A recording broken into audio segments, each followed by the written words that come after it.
Hello guys, कैसे हैं आप सभी। आज हम पढ़ेंगे हिंदी साहित्य और संस्कृति चिंतन, जिसका सिलेबस है। इसमें टोटल 4 यूनिट पढ़ने हैं हमें, और ये 8 सेमेस्टर के लिए बीए प्रोग्राम वाले बच्चों के लिए है, जो सोल, एनसी वेब और रेगुलर तीनों के लिए काम आएगा। इसमें है यूनिट 1 सांस्कृतिक परिचय एवं स्वरूप। इसमें आपको संस्कृति की अवधारणा बतानी है कि संस्कृति है क्या, कैसी इसकी अवधारणाएं हैं, कहाँ से चली आ रही हैं। सभ्यता और संस्कृति के अनंत संबंध बताना है कि इसका संस्कृति और सभ्यता में कैसा, मतलब ख़त्म ना होने वाला संबंध कैसा है। भारतीय समाज और संस्कृति बताना। यूनिट 2 भारतीय संस्कृति चिंतन परंपरा, वैदिक चिंतन, जैन चिंतन और बौद्ध चिंतन। इसमें हमें 3 हैं, तीनों के बारे में बताना है, चिंतन की परंपरा कैसे चली आ रही है।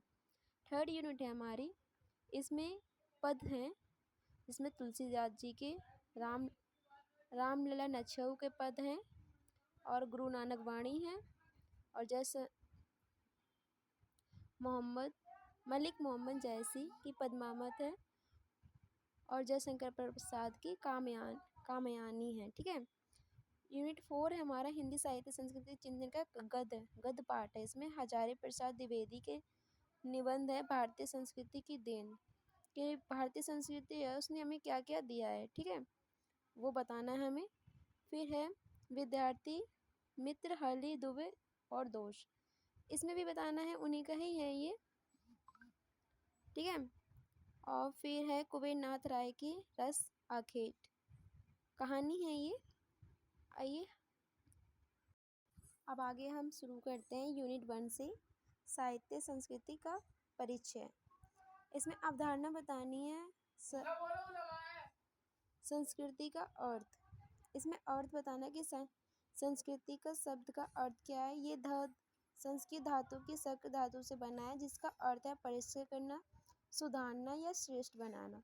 संस्कृति मनुष्य के जीवन में उन गुणों, विचारों, व्यवहारों, परंपराओं तक कला, साहित्य, धर्म, नैतिक मूल्य और जीवन पद्धति का समग्र रूप है, जो समाज को पीढ़ी दर पीढ़ी से हस्तांतरित होते हैं। मतलब एक पीढ़ी से दूसरी पीढ़ी की ओर ये हस्तांतरित होते चले जाते हैं। इसमें 8वें सेमेस्टर में आ गए हैं हम, तो इसमें हमें राइटर्स का नाम लिखना बहुत ज़रूरी है, उनकी परिभाषाएं लिखना बहुत ज़रूरी है। तो इसमें है डॉक्टर सर्वपल्ली राधाकृष्णन। इसमें बताते हैं कि संस्कृति विवेक बुद्धि का विकास है, मतलब संस्कृति के द्वारा किसका, विवेक का, बुद्धि का विकास होता है। ईवी टायर है, संस्कृति वह जटिल परिपूर्णता है जिसे में ज्ञान, विश्वास, कला, नैतिकता, कानून, रीति रिवाज आदि सम्मिलित होते हैं। संस्कृति की विशेषताएं बता देंगे हम। संस्कृति मानव निर्मित होती है, ये पीढ़ी दर पीढ़ी हस्तांतरित होती रहती है। संस्कृति सामाजिक होती है, व्यक्तिगत होती हैं, ये परिवर्तनशील होती हैं। संस्कृति जीवन की दिशा और मूल्य प्रदान करती है, मतलब एक जीवन देती है, दिशा देती है, तो इसमें हम मूल्य के रूप से काम कर सकें मनुष्यता में। और दूसरा है हमारे सभ्यता और संस्कृति में अनंत संबंध, मतलब कि जो हमारी सभ्यता है और संस्कृति कैसे एक दूसरे से जुड़े हुए हैं। सभ्यता का अर्थ, सभ्यता मनुष्य के भौतिक विकास और बाहरी जीवन शैली को दर्शाते हैं, जैसे कि विज्ञान हो गया, तकनीक हो गया, यातायात, भवन, वस्त्र आदि। संस्कृति और सभ्यता में अंतर, अब इसमें हम अंतर भी बता सकते हैं कि इसमें क्या डिफरेंस है।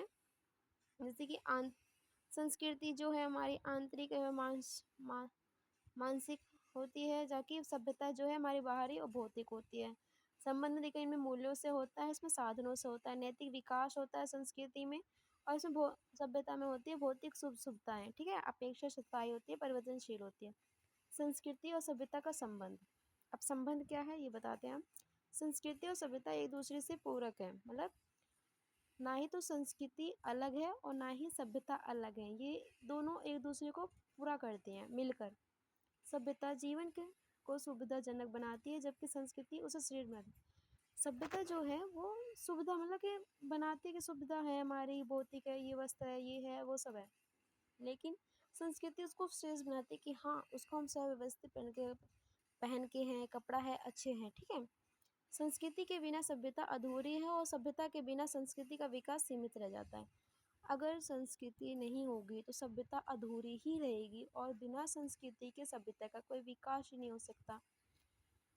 उदाहरण के लिए है मोबाइल फ़ोन, सभ्यता का प्रतीक है, लेकिन अगर उसका हम दुरुपयोग करेंगे तो क्या होगा? संस्कृति को दिखाएगा। सदुपयोग करेंगे तो संस्कृति को दिखाएगा कि ये कैसे लोग हैं, कैसे इनकी वो है। भारतीय समाज और संस्कृति। अब हम बताते हैं कि भारतीय समाज में संस्कृति की विशेषता क्या है। प्राचीनता मतलब संस्कृति ये तो है ना कि आज एक दिन में बन गई, ये हमारे प्राचीन काल से चली आ रही है। भारतीय विश्व की संस्कृति में महान है, ठीक है। विविधता एकता, हम जानते हैं कि हमारा भारत जो देश है उसमें इतनी सारी जातियां हैं, धर्म हैं, परंपराएं हैं, जो इसकी विविधताओं में एकता को दर्शाता है, ठीक है। सद्गुणता, सही गुणता, भारतीय संस्कृति सभी धर्मों और विचारों का सम्मान करती है। ये तो है नहीं कि किसको नहीं ये धर्म अच्छा है, जैन धर्म अच्छा है, ऐसे नहीं बोलती है, सब समान है।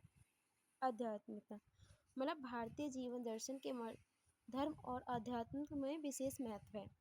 परिवार व्यवस्था, संयुक्त परिवार और पारिवारिक मूल्यों को भारतीय समाज में विशेष स्थान प्राप्त है।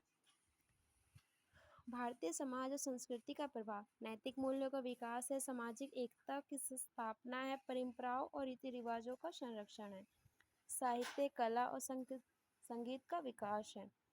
निष्कर्ष में देखते हैं, संस्कृति किसी भी समाज की आत्मा होती है। भारतीय संस्कृति अपनी प्राचीनता, सही गुणता, आध्यात्मिकता और विविधता के कारण विश्व में विशेष स्थान रखती है।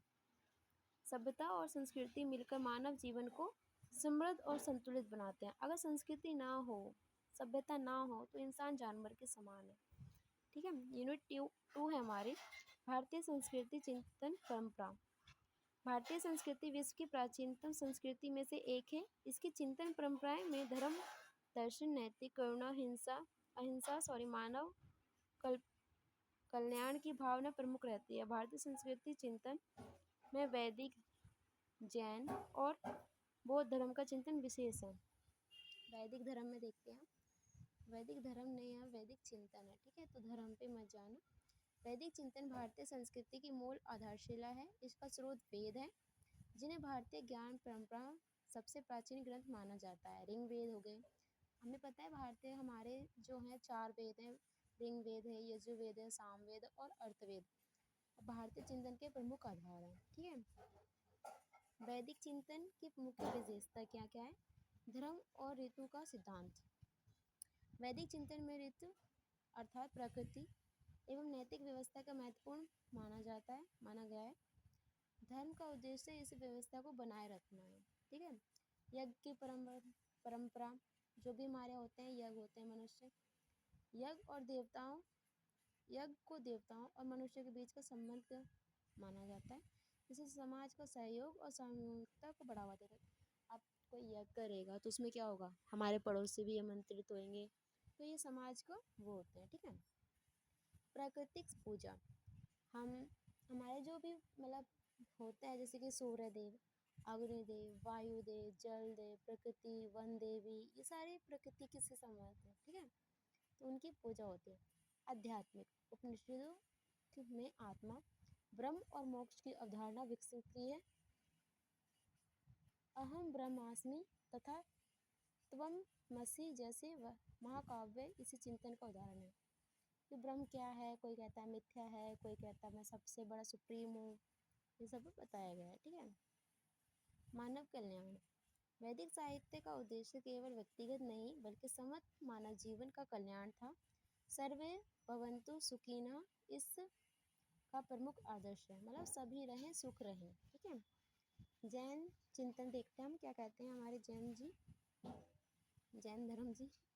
जैन धर्म के प्रवर्तक भगवान महावीर माने जाते हैं। जैन चिंतन के प्रमुख आधार जो थे अहिंसा, सत्य और आत्मसंयम है। ये मतलब अहिंसा तो देखो हमारे उसमें भी है, ठीक है, सत्य है और अहिंसा है। आत्मसंयम, अपने आप पे संयम होगा तभी तो हम कुछ कर सकते हैं, है कि नहीं। जैन चिंतन की प्रमुख विशेषता अहिंसा है। जैन धर्म में अहिंसा को सर्वोच्च माना गया है। मन, वचन, कर्म को किसी भी जीवन को कष्ट न पहुंचाना अहिंसा है। अनेकतावाद, सत्य के अनेक दृष्टिकोण से देखने की भावना को अनेकतावाद कहा गया है। यह सद्गुण ने का उदाहरण कर दी। मतलब जैसे कि कोई चोर है, उसके लिए ये सत्य है कि अगर वो खाना नहीं खाएगा तो मर जाएगा। लेकिन ये कोई सज्जन व्यक्ति है, वो कहेगा कि नहीं, भले ही मैं मर जाऊंगा लेकिन गलत काम नहीं करूंगा। तो क्या है ये? सत्य है। सबके लिए अलग अलग हो सकता है, ठीक है। अपरिग्रह, अत्यधिक धन प्राप्ति और भौतिक व्यवस्था से संग्रह नहीं करना। मतलब जितनी उनको ज़रूरत है उतना ही रखेंगे, इससे ज़्यादा नहीं कि नहीं मैं ये रख लूँ, मैं ये रख लूँ, गाड़ी भी रख लूँ, कार भी रख लूँ, ऐसा नहीं है, ठीक है। समानता की भावना, जैन चिंतन में जाति पाति का भेदभाव में विरोध करता है। मतलब कि जाति का नहीं हो, इसमें जाति का सही है कि विरोध करते हैं। जैन चिंतन का प्रभाव क्या है? भारतीय समाज में अहिंसा और दया की भावना का विकास, नैतिक जीवन में आत्मसंयम पर बल, कला और सत्पत्य का विकास। बौद्ध चिंतन देख लेते हैं हम। परिचय, बौद्ध धर्म के संस्थापक कौन थे? गौतम बुद्ध थे, जो बौद्ध धर्म को मानव जीवन के दुखों और उनके समाधान पर आधारित है। मतलब उन्होंने कहा कि सत्य है, ठीक है। ये कह रहे हैं कि जो सत्य है वो दुखी है, जो हमारा मोइन मुद्दा है वो हमारा दुखी है।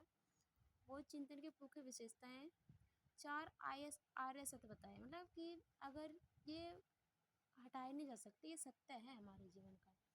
जीवन दुखमय हो, अगर जीवन दुखी होगा तो भी इसमें कह सकते हैं कि 4 परिस्थितियां हैं जिसके कारण लोग सत्य से भटक जाते हैं। दुख का कारण तृष्णा है, तृष्णा का अंत दुख का अंत है।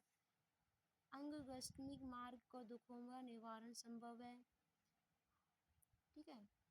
अंगगष्टमिक मार्ग, साम्य दृष्टि, साम्य संकल्प, साम्य वचन, साम्य, ये आप देख सकते हैं, ठीक है। ये सारे हैं, समाधि, सम्मति, ये सारे मतलब सच 8 मार्ग बताए हैं जिससे वो सत्य मिल सकता है।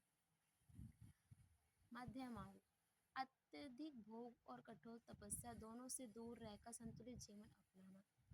मतलब कि ना तो हम अधिक तपस्या करेंगे और ना ही सब चीज़ों से दूर भाग जाएंगे, उसको संतुलन बना के करना। करुणा और मैत्री, सभी प्राणियों के प्रति प्रेम, दया और सहानुभूति रखना। कर्म और पुनर्जन्म, मतलब उन्होंने एक बताया कि मनुष्य के कर्म उनके भविष्य को निर्धारण करते हैं, तो इस पे डिफाइन करता है कि कैसा है, ठीक है। बौद्ध चिंतन का प्रभाव, समाज में समानता, मानवता का प्रचार, जाति व्यवस्था का विरोध, शिक्षा और बौद्ध विहारों का विकास, एशिया के अनेक देशों में भारतीय संस्कृति का प्रसार। मतलब बौद्ध धर्म में काफ़ी फैला है वो एशिया में। जिसको देख लेते हैं, वैदिक जैन और बौद्ध चिंतन भारतीय संस्कृति परंपरा की महत्वपूर्ण सभ्यता है, स्तंभ है। वैदिक चिंतन में आध्यात्मिक और धर्म का महत्व है और जैन चिंतन में अहिंसा और साम्य पर बल दिया है तथा बौद्ध चिंतन में करुणा और मध्य मार्ग का आदेश दिया गया है। इन सभी विचारधाराओं में भारतीय समाज और संस्कृति को गहराई से प्रभावित किया है। नेक्स्ट है हमारा यूनिट 3। हाँ, हिंदी साहित्य में संस्कृति चिंतन एवं पद दृष्टि। इसमें हमें बताने हैं जो हमारे राइटर्स हैं, पद लिखने वाले, कविता लिखने वाले, इनके बारे में। हिंदी साहित्य में संस्कृति चेतना और अत्यंत महत्वपूर्ण स्थान है। भक्तिकालीन कवियों ने अपने साहित्य के माध्यम से भारतीय संस्कृति, धर्म, नैतिकता, प्रेम, भक्ति और मानव का संदेश दिया। गोस्वामी तुलसीदास और गुरु नानक देव ने काव्य और भारतीय संस्कृति चिंतन का स्पष्ट रूप से दिखाई देता है, ठीक है। इसमें पढ़ते हैं हम, तुलसीदास जी का है राम लखन नछियो। ये रामलीला नछियो तुलसीदास द्वारा रचित एक लोक मंगलकारी काव्य है जिसमें भगवान राम के बाल रूप, संस्कारों और पारंपरिक परंपराओं का सुंदर चित्रण मिलता है। ये काव्य भारतीय संस्कृति, लोक जीवन और धार्मिक आस्था का व्यक्त करता है। इसमें बताते हैं कि जो हमारे राम जी हैं उनका संस्करण होने वाला है।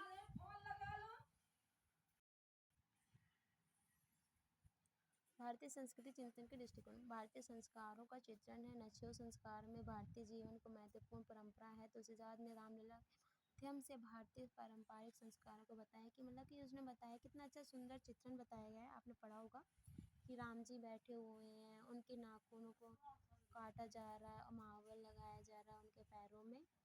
मम्मी उनके सिर पे तौलिया कर मतलब अपना आँचल करके रख के बैठी हुई हैं। बहुत अच्छा बताया जाता है इसमें भारतीय संस्कृति, जो खासकर उत्तर प्रदेश में होता है।